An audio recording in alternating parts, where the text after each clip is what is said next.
Hey, what's going on, everybody? We took to Reddit to answer your most asked Street Fighter 6 questions, and there were too many of them. I thought making this a Reddit post would make it easier to manage, but I think you guys left over 258 comments on this thread, so we'll try to go through the top upvoted questions here and see if I can provide some insight into your most asked Street Fighter 6 questions. So let's go ahead and get on into it. First one from Mark Alex. Hey Brian, question about conditioning from a pro player's perspective. Do you / other pro players have intentional tests that you use when playing someone new to try to and collect data on their reaction and habits, like a condition flowchart, or are you interested on focusing on playing safe, neutral, and getting data observationally? I imagine there's a combo of both, but wondering if at high level the process is more intentional or observational. Yeah, so what you should be doing for conditioning, which is definitely an aspect that you use at high level, is you should have a really well-established flowchart. You absolutely need to have a good flowchart for safe, effective gameplay. The term flowchart tends to have like a negative connotation because people often use it in association with bad flowcharts. Like the Ken flowchart has been a meme where all results always point towards doing OD EX uppercut in every single situation. But yes, you want a flowchart. You want a stable type of gameplay that is for the most part safe or apply certain offensive actions, and then you see how your opponent reacts to them, especially if you have no information about the opponent going into it. Now, a lot of people I play at my level, I know who they are. Like I probably have played them before and I have some intel on their playstyle and their habits. So the conditioning and the understanding of their habits might influence how I play during that match a lot more. But if it's a brand new opponent and I have no frame of reference for their skill level, their knowledge of a matchup, etc., you're gonna have to play with a pretty safe flowchart and go from there. I definitely have certain offensive sequences that I have canned that I go for against everybody. And then if you tend to do certain counters, I might do something else. So for example, if I do this, I get a safe jump here. If I notice that on Wake Up, you tend to do a lot of parries, for example. So this does set up a safe jump, but if they wake up with frame perfect parry, I lose my safe jump timing. If I notice that you do a lot of parries on a wake up and are fishing, especially on jump ins for parries, I'll stop doing the jump in and I'll just do empty jump throw.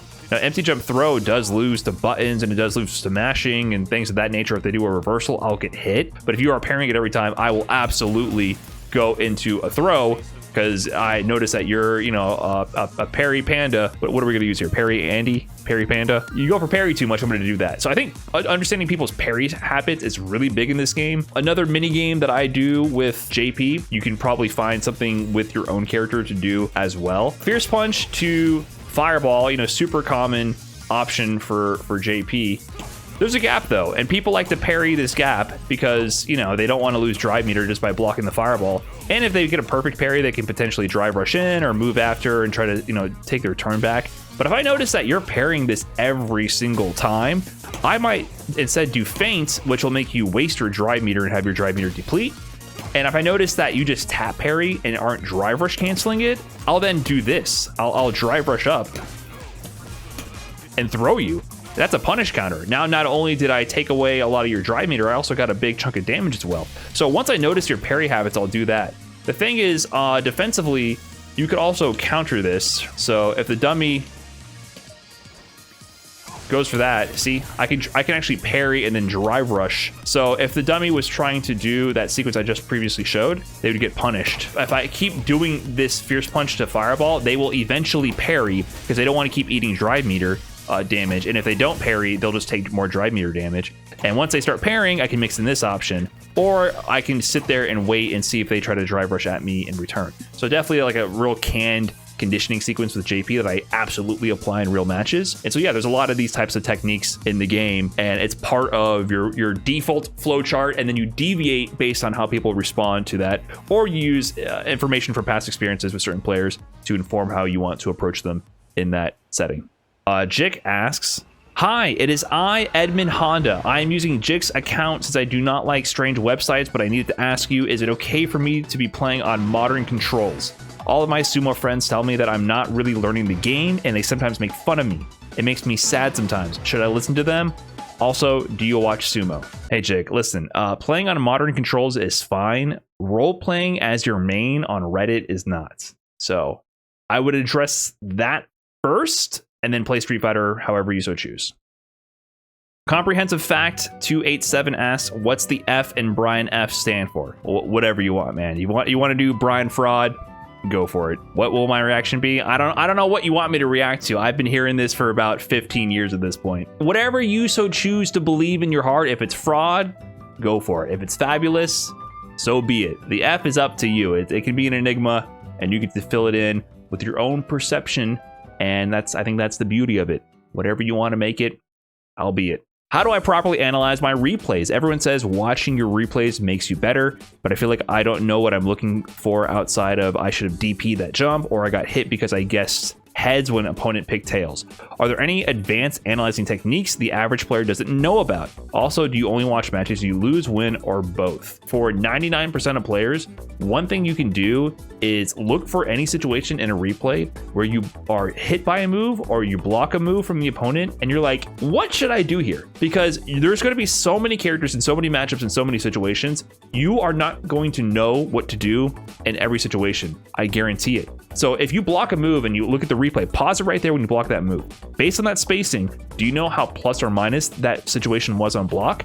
Do you know what options they could press after that? Do you know what options you can press after that? I guarantee you probably don't know all of them in any random replay. And you probably don't know the frame data to all the moves that a character is throwing out at you. Like, don't just have your eyes glaze over when opponents are pressing buttons and you're just blocking the pressure. Actually look at the moves in training mode and be like, wait, did I allow them to steal a turn? Was that move plus? Is it negative but spaced out so I have limited options? Recreate these scenarios in training mode, look at the frame data, and you can start to glean things away from it. So that's for just people hitting you on block. If you get actually hit, think about why you got hit. Did you do something unsafe? Did you not confirm something? Why were you opened up in neutral? When you start looking at your mistakes, like I should have DP'd that jump or I got hit because I guessed wrong. First of all, I should have DP'd that jump. What were you looking for in that situation that distracted you and added too much to your mental stack so that you were not able to anti-air? I think this is a big thing that people get wrong in fighting games. You don't want to look at the part where you're actually eating the damage. You want to look at the step beforehand that led you to be in a situation to get hit. What were you looking for? And is that really something you should be focusing on in that situation or not? So if you're looking for a dash on the ground and they happen to jump, was that really enough to force you to not be able to properly anti-air in that moment? Should you have been standing in a range where you could have maybe autopiloted anti-air and reaction, like a really easy anti-air? Were you too close to them and they forced a cross-up jump and that was much more difficult to anti-air because you were forced to like air-to-air or something, or do a cross-cut DP instead, right? So these things shift how much mental energy that you actually need to apply to deal with the situation, and then question, why were you in that situation in the first place? You need to qualify what went wrong and put it into a category of how you're going to deal with it the next time. Saying things like, I got hit because I guessed heads when opponent picked tails. That does happen, but what you can do is be like, look at the patterns beforehand when you've been in this situation multiple times. First of all, is it really a heads or tails situation? Because for the most part, a lot of modern Street Fighter games, there's not pure 50-50s. You have multiple options. You might be able to attempt a parry, attempt a perfect parry, delay throw tech, quick throw tech, delay backdash, immediate backdash, a delay button, neutral jump, forward jump, reversal. You probably have more options than you're actually really giving your credit to the game in this situation. So really ask yourself that question. And then second of all, was there a history of this situation before, and what patterns did this player apply in those situations? Could you have picked up on their habits from previous interactions? And also take a step back and say, why was I in this situation in the first place? When you get command grabbed by Zangief, you shouldn't really be thinking about, oh, I guessed wrong and I got SPD'd. Why were you in a situation where Geef could actually go for a command grab versus strike mix-up on you? That is what you have to answer. Once you're in the situation where you're in a blender, you already messed up because you fucked up somewhere and you found yourself in a blender, and then when you're in the blender turns on and you get blended. It's that simple. Don't be in the blender. Find a route around that. So once you're in that situation, it already went wrong. Try to prevent it from happening in the first place. So take a step back in your replay and see what you could have done better in neutral to avoid being in that situation where you're then forced to guess. Being forced to guess is being in a losing situation. You need to learn how to avoid losing situations before they happen. Proof Work 2263 asks, any advice on dealing with players that seem to delay tech everything yet never fall for shimmies? Not quite sure what I'm doing wrong. Even the classic keep doing the same thing till it works once, they just don't bite. Yeah, so delay tech is super powerful. I feel like when people really start to get the feel down for a solid delay tech timing, it unlocks a whole lot of new doors for them. That's like a very quick level up. So what's actually set the dummy? So if I go for the safe jump, if I go for throw, they'll tech it. But if I also do like a slight frame trap, they block it. So that's the magic of timing a delayed throw, right? It manages to beat both a tight frame trap and also you'll tech a throw last second and be safe from the throw mix-up. So how do you beat people like that? So it depends on your positioning and how close you are when you're trying to apply the throw mix-up. So from this situation, what I would do is I would just do this, man. If I'm getting like a real close-up meaty situation, like a safe jump, I would just, and I know that for a fact that this dude is safe jumping, that's when you incorporate the neutral jump. This is higher risk because, of course, if they don't commit to the throw, they'll anti-air you. But you see Ken's and JP and Luke's doing this all the time, and JP can do it. It's not as common with him, but it's definitely a Luke classic, man. This is what blows up the hardest delay tech. If you have a hard read, call out somebody delay teching, boom, neutral jump in their grill, get a full combo. It will blow them up. And at worst, like for the most part, you're probably only going to eat a crouching fierce anti-air or a DP. Depends on the character and the situation. So that's definitely one really big option if they're like, you know for sure they're delay teching those situations. So the other time where people delay tech, it's on reaction, right? People like to delay tech when you are approaching them on the ground. And so like you're kind of playing footsies, and then when you walk into the range to throw them, they'll delay tech in that situation. Let me try to set this up. So the problem with this, when they're doing this, I'll react to them walking up into my range and then tech the throw. What people are looking for is the extended walking animation. That is what people are actually reacting to when they actually tech these throws with a delay tech. They're reacting to your extended walk animation.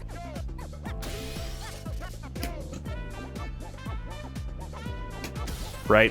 So one thing you can do to really bait that is you can just walk deeper. It's a little risky, but you can walk deeper into that range and then walk out. Like, because if they're delay teching, what will happen is there will be a point where you're probably in throw range, but you actually then walk out of that throw range, and because they're delay teching, they will press throw by the point you actually walk out of the throw range. So you can just get a little more cheeky with it, to be quite honest, and just do that and then shimmy the crap out of them. So you can do a deep walk in and walk out. Yes, it's a good way to put it. You see it, especially with characters with really good walk speeds. You see it all the time where people just dance in front of their face like that. Kim players, Cammy players, it's very common with high walk speed characters. JP's walk speed is pretty slow, so he's really not as effective with this. But yeah, fast characters have a really good time with that. So if I were JP though, what I do against people who tend to play that style, I do a really delayed stand heavy kick. So you can also go for slower frame trap options. That's option number 3. Walk into the grill and do a slower frame trap option. Now this will probably lose to them pressing a fast button, but if they tend to be doing delay tech, I love doing stuff like this. Boom, this nets me so much damage from people who are delay teching all the time. And this is plus on block. So a lot of the times I'll end up just doing this repeatedly.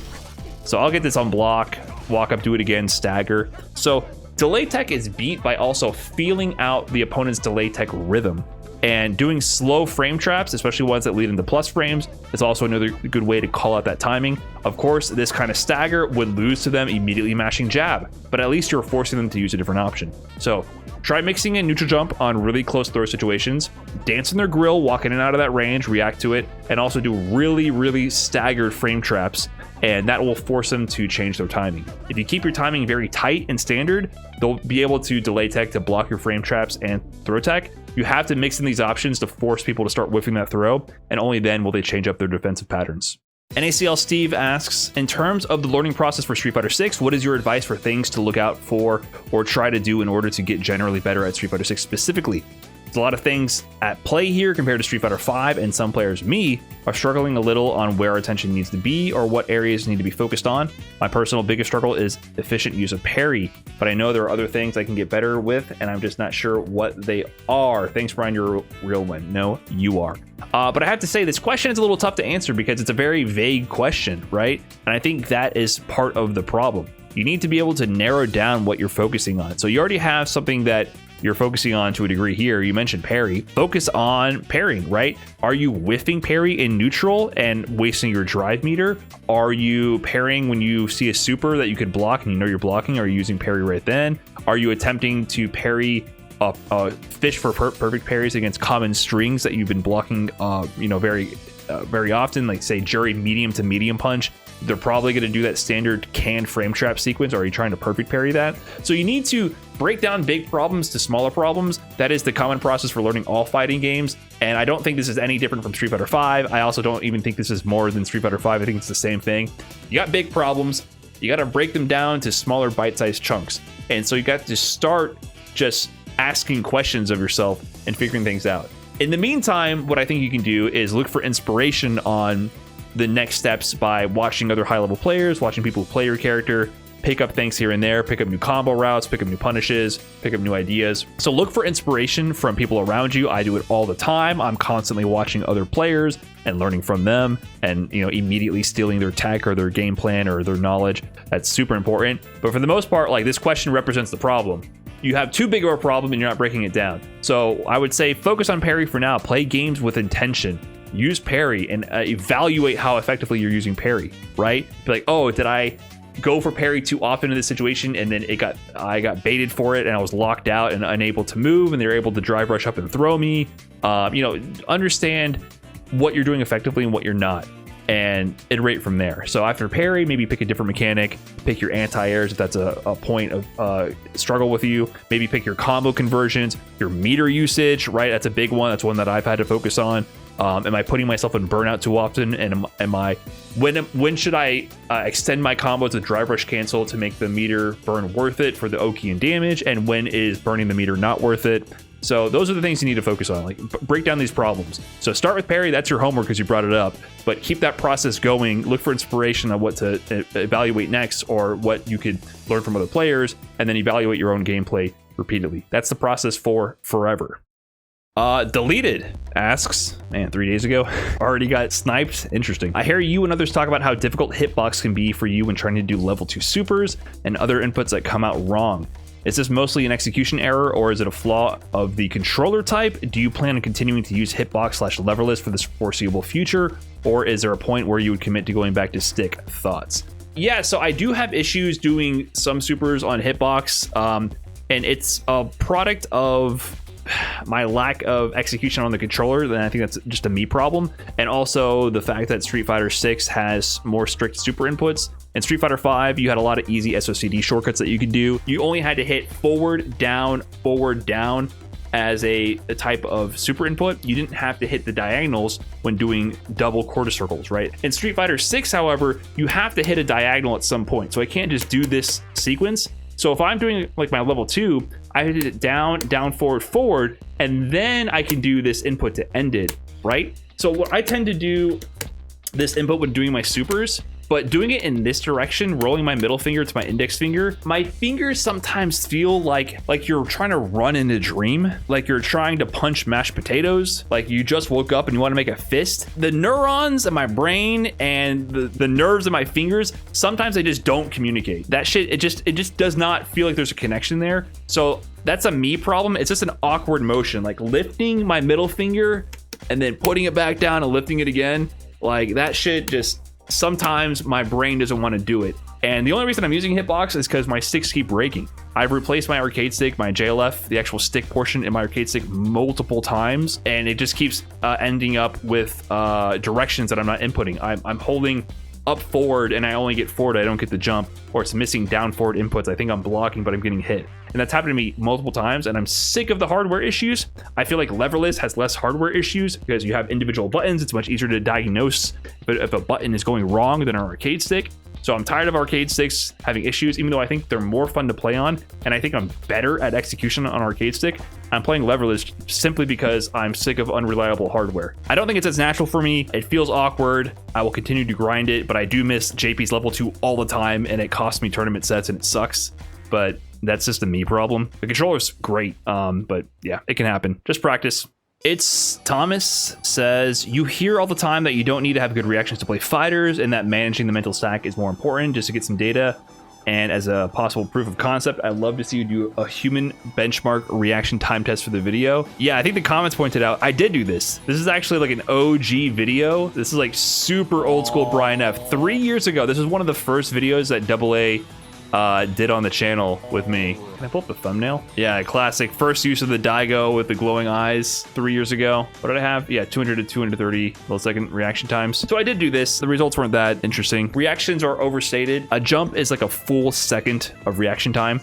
If you cannot react to a raw stimulus, like a light changing from red to green in 1 second, your life is just horrific. Like, you're probably walking into walls, you're walking into people, you're tripping over things. Everyone can react in 1 second unless you have an actual medical condition. Okay, so the average person can react to a jump in. The problem is, can you react to a jump in when Ken is, turning green and drive rushing at you and drive rush jab and then, throwing fireballs and drive impacting you and doing all these other things and rushing you down, and then he does jump fierce on top of that? Can you react in that situation? Well, you got a lot to look out for, so maybe not. So it's not the jump alone that's causing you issues, it's the mental stack. So the mental stack is absolutely more important. Fighting games are designed around this reaction time and average human reaction time.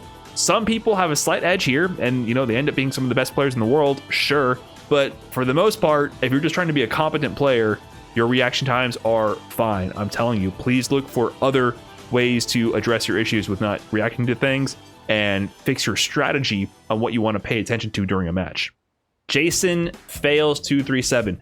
Is there a better / more efficient way to learn all the gimmicks or knowledge checky stuff in Street Fighter 6, or is the answer to just play more? I think with modern Street Fighter, gimmicks are much more punishing because there's input buffers in the game, and therefore everyone does everything framed perfectly, and it's easy execution. So if people have very easy to apply gimmicks, they'll do them frame perfectly, and you need to understand how to check them and stop them from doing that, because it's very easy to execute. So I think this is a consequence of modern Street Fighter, like making the execution barrier much lower and having a buffer to get everything frame perfect.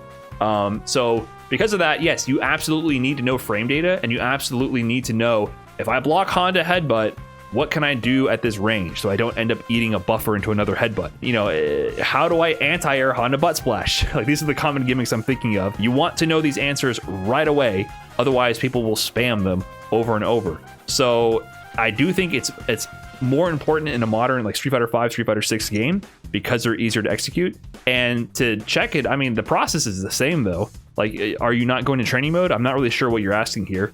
If someone is hitting you with something it feels like a knowledge check, you recreate it in training mode and figure out an answer. Then the next time you come into that character or that player, you focus on trying to apply that answer. That is just like a universal gameplay loop of learning a fighting game. I feel like I repeat this same process over and over when I do these question and answer videos, but the game is constantly trying to learn new things about the game and applying it in a match. Like, it just repeat that ad infinitum. What is it saying? Listen, I'm not Latin. If you want good words, watch a languager. I press buttons. Very Laz says, sorry if this has been asked before, but what are your thoughts on how the game reads inputs? Do you hope for any changes? Have you gotten used to it compared to past Street Fighter games? I find myself, it feels too lenient in some ways and are getting moves I did not intend, a lot more so in this game than any other. Yeah, a lot of people are complaining about the input interpreter. I would say, I think for JP, he doesn't have as many input overlaps. There's definitely a different implementation for the way the priority of the buttons is read for special moves. So there's definitely situations where you'll get special moves you don't intend to. Also, supers are objectively more strict in this game because, like I mentioned earlier, you have to hit at least one diagonal. So that definitely impacts both hitbox players, pad players, everybody. If you don't hit the diagonals, you won't get a super. But I think JP kind of avoids a lot of these input overlaps. When I played Marissa for a day, for example, trying to do Superman Punch, I got level 1 like every single time. And I know other characters have more difficult input overlaps to deal with. So it's going to depend on the character you play. The complaints are out there. I believe them. There's a point in time where you have to like switch your hat that you're wearing. When you're playing in a match and you're competing, you have to put on your competitive player hat and just say, I will do whatever it takes within this system to optimize my chance of winning. If that means altering how I play to avoid input overlaps, then that's part of what you have to do in order to win. And then there's the part where like you discuss the ideas about the game and the direction it could take, and you put on a different hat in your theory crafting about what directions the game could take. And that, when you put on that hat, you can talk about, oh, they should change this or that about the game. But, you know, there's a time and place for both. When you're in the match, you just gotta focus on doing your best with what we have right now, and that's the most I can say. There are definitely some problems with the input interpreter. I just think JP players, honestly, they don't have as many input overlaps, so they get to avoid it.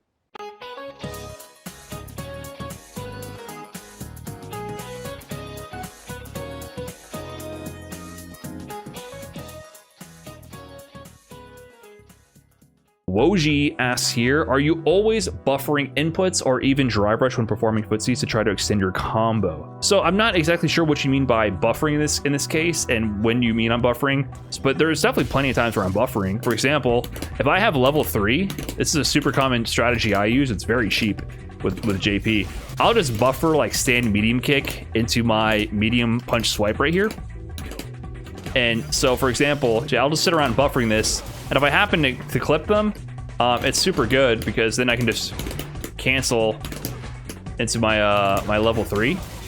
And yeah, I buffer that all day, and it's really powerful because if they instead do something like, you know, they're nutty and on block, they want to do drive impact, that's also fine because if I see the drive impact and they cancel into it, I'll just cancel into my level 3 and beat the drive impact. So yeah, like when I have this situation, I'm just walking around buffering. I'll even buffer the input for the level 3. And then when I see the drive impact, I just hit the button. So I'm mashing the quarter circle forwards right there the whole time.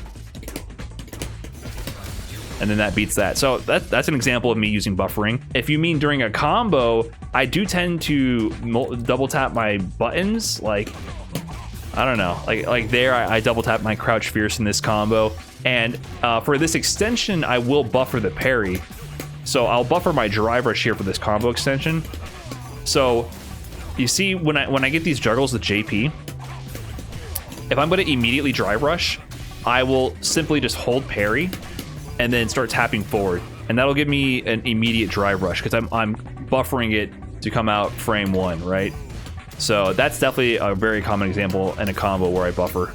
I'll also do it like, if I'm too far from the corner, I'll also do dash and then buffer. So I'll dash here and then start buffering and then dash again. I mean, buffering, you just figure out places where you can buffer effectively and you start applying it in all sorts of situations. Are you still doing the buffering in general footsies or just when you have super? Well, this is like this is a whiff punish buffer. This is super common. So if I'm trying to play footsies, yeah, but what I won't do is I won't do it in a range where it'll happen on block. I'll just buffer it. I might buffer it here and there, but I'm also whiffing this, so I'm not going to do this all the time. If I'm predicting that they're going to press a move to intersect with my range, then sure, I'll buffer it. But it's just a very common technique. People do that pretty often. But you want to be careful about whiffing depending on the character, the player, the resources, the situation, of course. But yeah, so I'm not sure exactly what they mean, but buffering is a tool. Use it when it's appropriate, is what I would say. Son of Makuta asks, how do blocking and parrying work when you let go of the button/stick? If you're in block stun and let go, do you keep blocking/parrying until there's a gap in the string, until the current attack's worth of block stun ends, or something else? Can you switch from block to parry or vice versa? I found it difficult to figure out. Essentially, I think the fundamental definition you're missing here is what a block string is. If you are in a block string, that means that there are 0 gaps and there's nothing you can do about it. Once you start blocking a true block string, you are stuck in block stun and there's nothing, absolutely nothing you can do out of that state. You are blocking the entire time. The one caveat is during block strings, you still need to switch between crouch and stand block. So theoretically, if there was a block string with a lot of high lows, you would be forced to block all of them. The only time we ever have block strings like that is something like an instant overhead, right? So this is a block string and I get 2 highs in a row. And if you switch to crouch block, you'll get hit. But you know, this is Street Fighter. We don't have crazy high-low block strings for the most part. When a block string occurs, you won't get parry to come out because a parry is another action. Here's an example. Drive rush back medium to medium. There's no gap there whatsoever. Same thing with drive rush jab jab. There's literally no gap whatsoever. So the moment they block that first jab, they're forced to block the second one. No matter what they're mashing, level 3, super, parry, it doesn't matter. However, there's very few true block strings in the game. Like, and they're situational, right? So even this, there's a gap.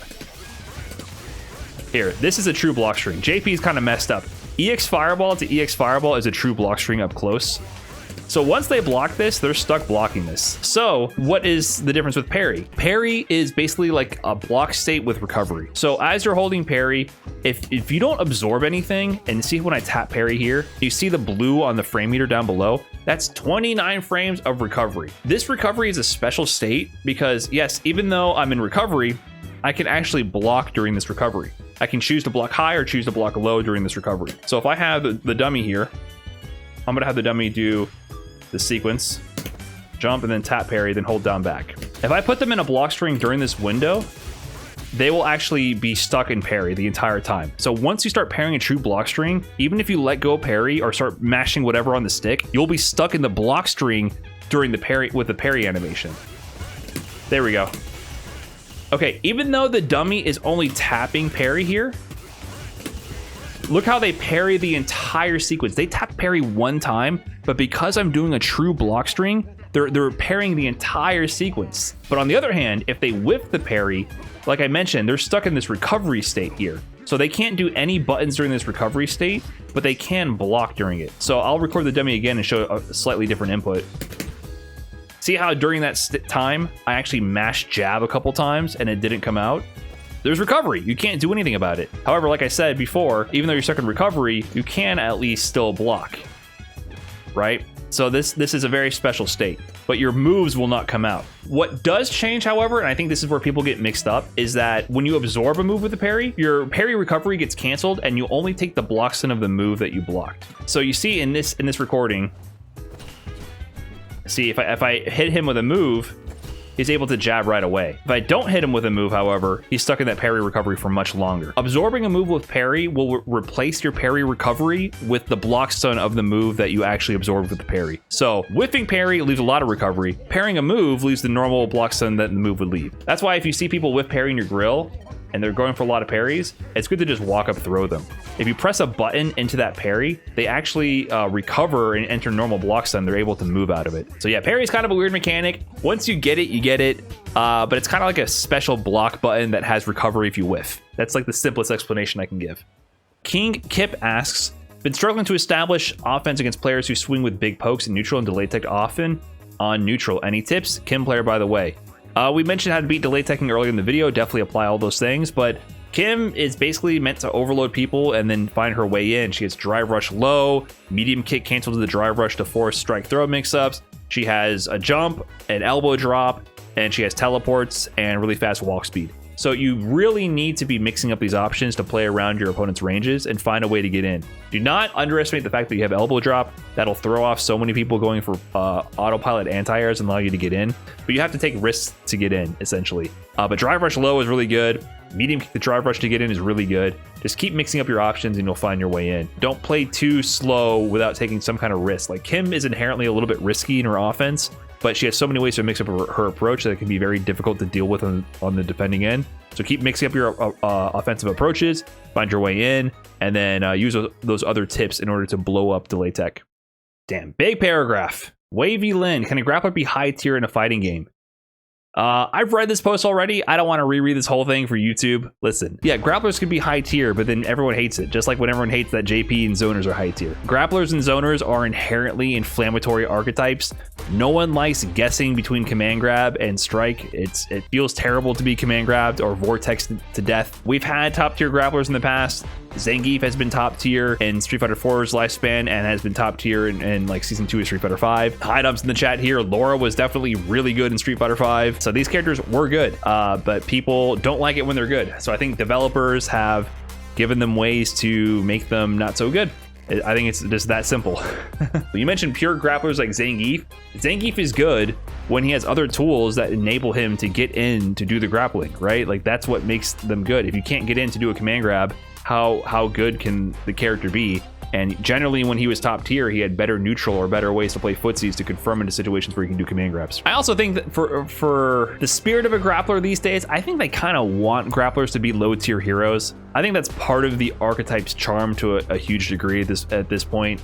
If they're a pure grappler, which means they don't have good tools to rush you down an approach, that means that they have to rely on just one command grab that they're trying to earn. And if they're a pure grappler, what you're implying there is that they don't have good tools to get that situation. So yeah, they're going to be a little lopsided. It's just part of the archetype to a degree. But we've had top tier grapplers, and I don't think people like it. I think developers choose these days to make them a little low tier. We'll see if the day will come when they say screw it, let grapplers be top tier again. But for now, I think they decided that people feel bad when they get command grabbed. RV Nender says, oh shit, Brian F. Why is it so damn hard to wake up counter DI? The amount of times I have eaten a wake up DI because all of a sudden my button doesn't want to work. Is there a trick to it? So there actually is like a science behind this. So if someone does a really good meaty DI, it makes it very difficult to actually counter DI. So let me demonstrate that here. Okay, so this is going to be actually a meaty DI setup. So if I try to press jab here, I just get counter hit out of this jab. It doesn't actually hit the DI. You simply just get counter hit. So why is it so difficult to time a counter DI to this situation? Well, did you see that? I pressed DI clearly after I saw the DI flash, but it didn't come out. Now, you might be thinking, oh, this is bugged, input interpreter, this, that, whatever. But it's really quite simple when you think about it. I pressed DI when I saw the DI flash on the screen, but that's too early to be read on Wake Up. The reversal window in Street Fighter V is 5 frames, so you can actually press DI too early before the reversal window when they do meaty DIs. So this is a very common trick, and this happens to a lot of people. They'll be like, wait, I pressed DI, I swear. And it's like, yeah, you did. But because it's a meaty DI, you literally press DI so early that it's not gonna be read by the game. So you have to mash it or wait till the last second to get it to come out. You literally press it too early because you're on the ground. Like, what would you do with a DP in this situation? Would you input the DP one time? Or if you saw this, you'd be mashing that shit, right? So if you're trying to counter a meaty DI, I didn't even get it there. I would recommend either waiting to the last input or the last minute to get it, or to like double tap it or something. But chances are you pressed it too early, or you still press it too late, of course. But if you feel like you pressed it in time and it didn't come out, it's because you pressed it too early. And that's super common to happen with meaty DI setups. That's pretty tricky. All right, thank you guys so much for all the questions on Reddit. There was too many to get through, so I just kind of picked the top half of the questions asked. Hopefully I could share some information with you guys, and hopefully that taught you a little bit more about Street Fighter 6. Thank you all for watching, and I'll catch you in the next video. Peace.